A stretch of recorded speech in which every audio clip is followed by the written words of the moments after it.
Welcome back to our channel India Business Insights. Today, we're going to look at the several new semiconductor manufacturing investments coming up in India. This may be of interest to you as you may be working in this field or you may be interested in doing business with these companies as a supplier or channel partner, or may be interested in knowing more about large new businesses coming up around you or for any reason. In the previous video, we learnt about the importance of semiconductors, what they are, and how is this industry strategically important.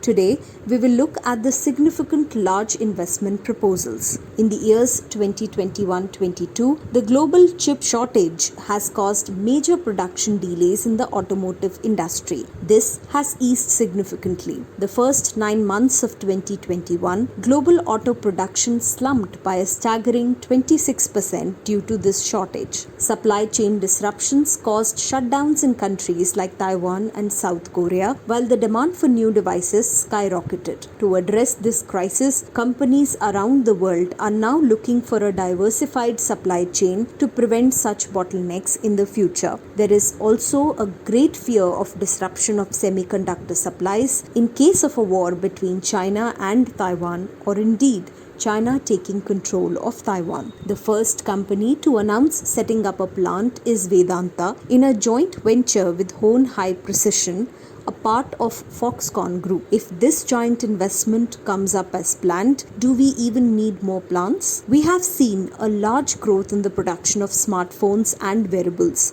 automotive components, and computing and data storage in India. India plans to raise the manufacture of electronics goods to $300 billion by 2025-26 and export goods worth $120 billion by 2025-26. The government has set up entrepreneurs parks and announced PLI schemes for the development of this sector. Deloitte has estimated that the demand for semiconductors will reach $55 billion by 2026. While they are still looking for a technology partner and awaiting approval under the Semiconductor Incentive Scheme, the first fab announced by Vedanta and Hone High Precision, Foxconn, is likely to start around 2027 at the earliest. In the initial stages, it will produce only 5,000 of the planned 40,000 wafers. So, it may reach full capacity utilization only around 2030. The demand within India by 2030 could be easily in the range of $100 billion. Further, most semiconductor fabrication plants are fully integrated into the global supply chains. So, not only will we have room for more fabrication plant, but there would be a complete ecosystem of standalone assembly and testing facilities. In the field of semiconductors, even these assembly and testing facilities require very large investments. In view of the strategic importance of the semiconductor manufacturing and also multiple previous projects which did not come up due to viability issues or lack of domestic infrastructure, the Indian government came up with a fabulous set of initiatives under the Indian Semiconductor Mission with an outlay of 76,000 crore rupees, which translates to $10 billion at the time of announcement. The policy is broadly aimed at supporting 4 buckets of initiatives, including silicon, CMOS fabs, display fabs,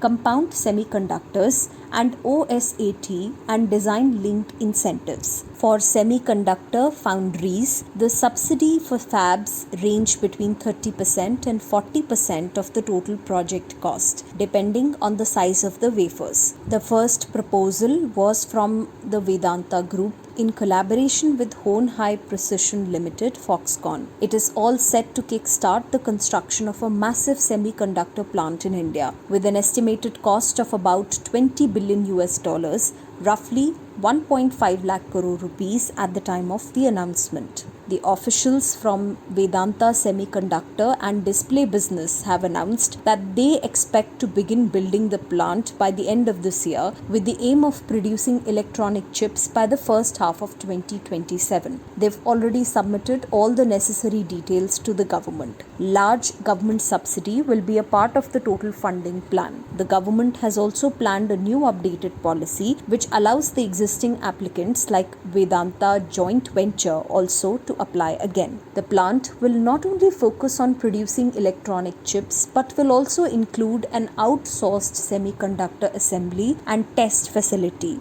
OSAT. This means that they'll process the semiconductor wafers to make them usable for automobile and electronics companies. The chosen location for this ambitious project is the Dholera Special Investment Region near Ahmedabad, which provides an ideal environment for the manufacturing facility. According to a state official, the joint venture between Vedanta and Foxconn has conducted a thorough site analysis in consultation with Gujarat government authorities. As a result, they have chosen Dholera SIR as the location for their semiconductor and display manufacturing facility. Vedanta announced that it will have its first shovel ceremony by the fourth quarter of this year, marking the official start of construction. They are targeting a revenue stream by 2027, starting with 5,000 wafers and gradually scaling up to 40,000 wafers per month. It's worth noting that they'll simultaneously manufacture 28 nm wafers, as they can utilize the same equipment required for 40 nm wafers. It now appears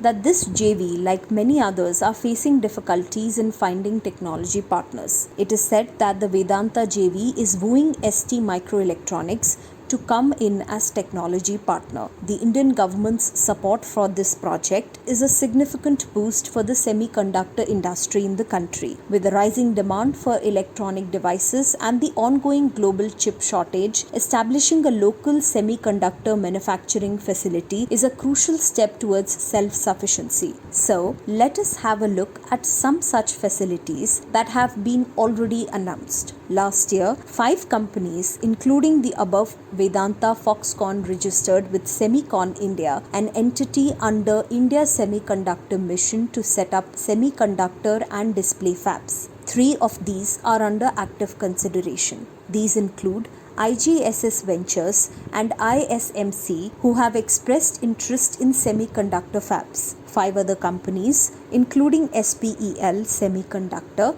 HCL, Syrma Technologies and Velenkani Electronics, have registered for packaging units, while Ratan Shah International for compound semiconductors. These were done last year. IGSS Ventures is a Singapore-based company led by a person of Indian origin, proposes to invest $3 billion. The current status of this proposal is not known. ISMC is a consortium including Abu Dhabi-based Next Orbit Ventures and Israel's Tower Semiconductor, now owned by Intel, in Karnataka. They have announced their intent to invest $3 billion in a wafer fab. With all this, but not yet an applicant for subsidies, we have heard that the Tata Group is likely to. Tata Sons chairman Natarajan Chandrasekaran has confirmed on Thursday that the company plans to venture into the semiconductor business. Tata Group, under the Tata Electronics Private Limited (TEPL), a greenfield venture with expertise in manufacturing precision components, will set up an outsourced semiconductor assembly and test (OSAT).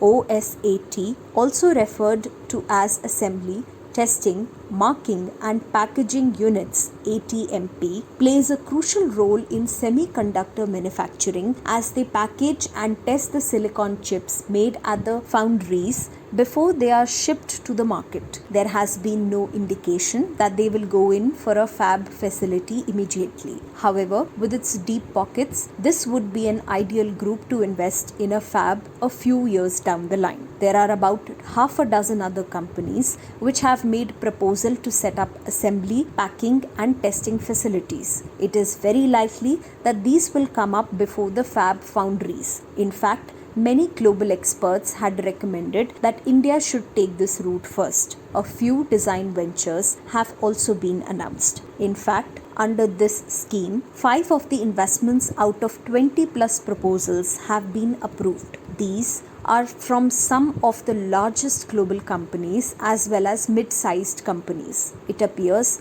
that the government of India was somewhat disappointed as none of the major semiconductor companies participated last year and announced plans to set up large-scale wafer manufacturing. Further, it has been reported that most of these JVs and consortia struggle to find technology partners. None of the semiconductor majors such as Intel, TSMC, Samsung, Global Foundries, Micron has given clear indications to setting up fabs or ecosystem in the country. The US also passed the CHIPS and Science Act to promote investment in the US. It is expected that most US companies have either announced plans to invest or evaluating investments in the US. The 3 fab proposals had run into difficulties for various reasons. It is understood that the Vedanta proposal was facing difficulties in finding a technology partner, though we have heard of talks of roping in ST Microelectronics as technology partner.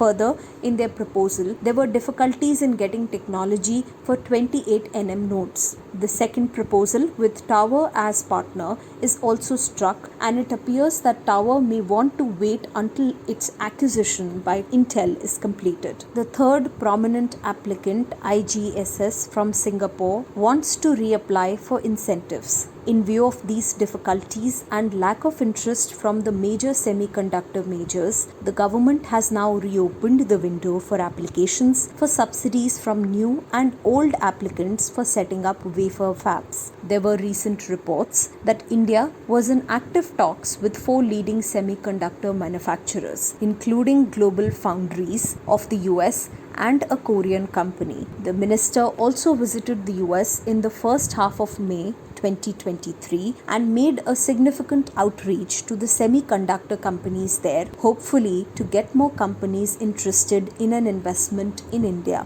Union Minister of State for Electronics and Information Technology, Rajiv Chandrasekhar, has said the center has reopened the window for fresh fab applications for leading and mature nodes. The window to reapply for government incentives under the modified semiconductor scheme opened on 1st of June. The minister also said that in the next few weeks, they expected to approve multiple packing and fab proposals in the next few weeks. The strategy now is to focus on 40nm nodes, and the subsidy has been raised to 50%. The upper limit on investment for displays has also been removed. Also, the scheme is likely to remain open till December 2024. While there was a huge shortage of chips in 2021, the current situation is that of oversupply. Further, many large semiconductor companies are busy with their expansions announced in 2021. Hopefully, this situation will also change and more global major will benefit from this long window, which is likely to be open until December 2024 or even beyond. Meanwhile,